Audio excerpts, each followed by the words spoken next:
तर ही आलू मेथी मटारची भाजी इथे तुम्ही बघू शकता, खूप झटपट तयार होते आणि खूप टेस्टी लागते।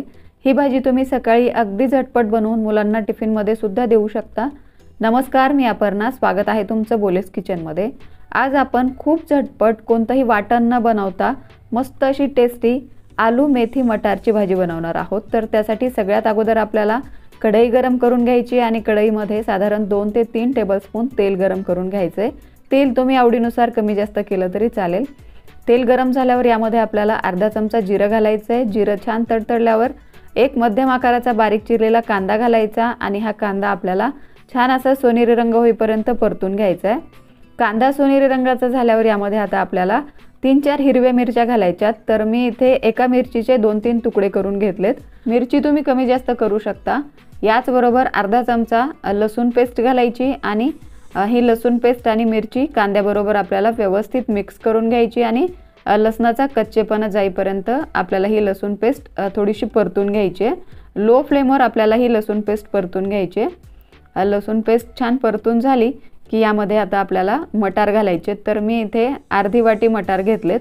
हे मटार अगोदर आपण एकदा व्यवस्थित मिक्स करून घेऊया आणि यानंतर आपल्याला यामध्ये मेथी घालायची आहे।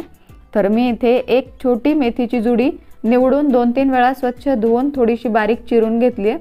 आता ही मेथीची भाजी घातल्यावर आपण पुन्हा एकदा सगळं व्यवस्थित मिक्स करूया आणि आपल्याला ही मेथीची भाजी थोडीशी शिजवून घ्यायची आहे। तर तुम्ही इथे बघू शकता मिक्स करतच मेथीची भाजी छान शिजल्या जाते। मेथीची भाजी शिजायला खूप जास्त वेळ लागत नाही। आता फक्त आपल्याला यामधले मटार शिजवायचे, तर त्यासाठी आपण यामध्ये थोडंसं मीठ घालूया। तर बघा, अर्धा चमच्यापेक्षा सुद्धा कमी मीठ घातलेलं आहे।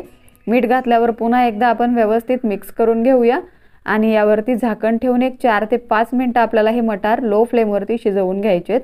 तर आता 2 मिनिटं झालेली आहे। 2 मिनिटांनंतर आपण पुन्हा एकदा झाकण उघडून भाजी थोडीशी परतून घेऊया, जेणेकरून सगळे मटार छान एकसारखे शिजतील। शिवाय यामध्ये आपण पाणी घातलेलं नाहीये, त्यामुळे भाजी करपू शकते। त्यामुळे अधूनमधून याला थोडंसं मिक्स करत राहायचं। तर आता पुन्हा एकदा यावर आपण झाकण ठेवूया आणि 2-3 मिनिटं लो फ्लेमवरती शिजवून घेऊया। तर आता एकूण 5 मिनिटं झालेली आहेत आणि तुम्ही इथे बघू शकता मटार छान असे शिजले गेलेत। तुम्हाला हवा असेल तर तुम्ही इथे चेक करू शकता आणि जर मटार शिजले नसतील तर तुम्ही आणखी 1-2 मिनिटं झाकण ठेवून हे मटार शिजवून घेऊ शकता। तर बघा, मटार छान असे मऊ झालेत, छान असे शिजले गेलेले आहेत। तर आता एकदा व्यवस्थित मिक्स करून घेतलंय मी आणि आता यामध्ये आपल्याला बटाटे घालायचे। तर मी इथे 2 मध्यम आकाराचे बटाटे उकडून त्याची साल काढून घेतली आणि त्याच्या छान अशा फोडी करून घेतल्यात। तर मी इथे मध्यम आकाराच्या फोडी करून घेतल्यात। तुम्हाला हव्या तशा बटाट्याच्या फोडी करून घेऊ शकता।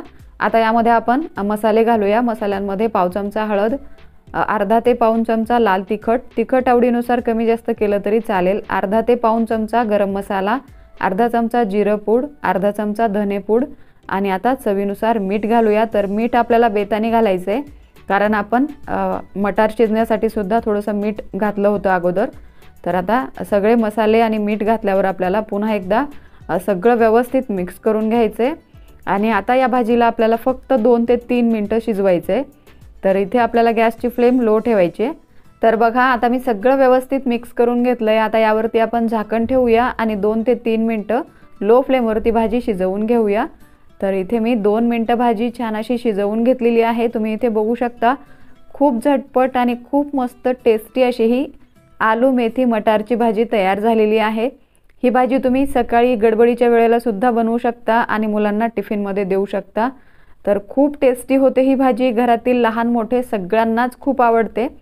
तर आजची ही साधी, सोपी आणि झटपट अशी रेसिपी तुम्हाला कशी वाटली हे मला कमेंट करून नक्की सांगा आणि जर आवडली असेल तर व्हिडिओला लाईक करा, जास्तीत जास्त तुमच्या फ्रेंड्स आणि फॅमिलीमध्ये शेअर करा आणि अशाच सोप्या टेस्टी रेसिपीसाठी आपल्या बोलेस किचनला सबस्क्राईब करा। पुन्हा भेटूया अशाच एखाद्या सोप्या आणि टेस्टी रेसिपी बरोबर। तोपर्यंत मस्त खा आणि स्वस्त रहा। थँक्यू।